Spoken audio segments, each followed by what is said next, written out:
తెలంగాణను కాంగ్రెస్ బీజేపీ రెండు పార్టీలు మోసం చేశాయన్నారు మాజీ మంత్రి హరీష్ రావు.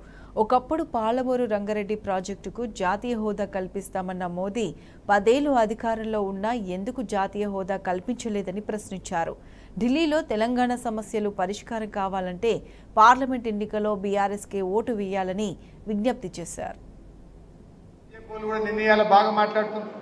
అది బీజేపీ అయినా కాంగ్రెస్ అయినా ఎవరు చేసిందే మహబూబ్నగర్కు? అదే నరేంద్ర మోడీ గారు మహబూబ్నగర్కి వచ్చి పాలమూరు ఎత్తిపోతలు మేము పూర్తి చేస్తామన్నాడు. ఏమైనా జాతీయ ప్రాజెక్ట్ ఇచ్చిందా?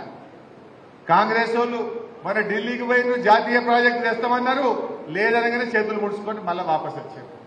ఇలా నిజంగా మహబూబ్నగర్ జిల్లాలో ఇలా మెడికల్ కాలేజ్ మహబూబ్నగర్లో వచ్చిందంటే, నాగర్ కర్నూలులో మెడికల్ కాలేజ్ వచ్చిందంటే, వనపర్తిలో మెడికల్ కాలేజ్ వచ్చిందంటే, ఇలా గద్వాల నారాయణపేటలో మెడికల్ కాలేజీలు వస్తున్నాయంటే ఇలా మన బీఆర్ఎస్ పార్టీ వచ్చినాకనే ఇలా వస్తున్నటువంటి పరిస్థితి. మనం వచ్చినాకనే ఇలా ఒకటొకటిగా డెవలప్ అయింది. మన షాద్ నగర్కు 100 పడకల ఆసుపత్రి ఇచ్చుకున్నాం, జడ్చర్లకు 100 పడకల ఆసుపత్రి ప్రారంభించుకున్నాం. ఈ రకంగా విద్యలో వైద్యంలో బ్రహ్మాండమైనటువంటి అభివృద్ధిని మన పార్టీ సాధించినటువంటి విషయాన్ని కూడా నేను మీకు గుర్తు చేస్తా ఉన్నా.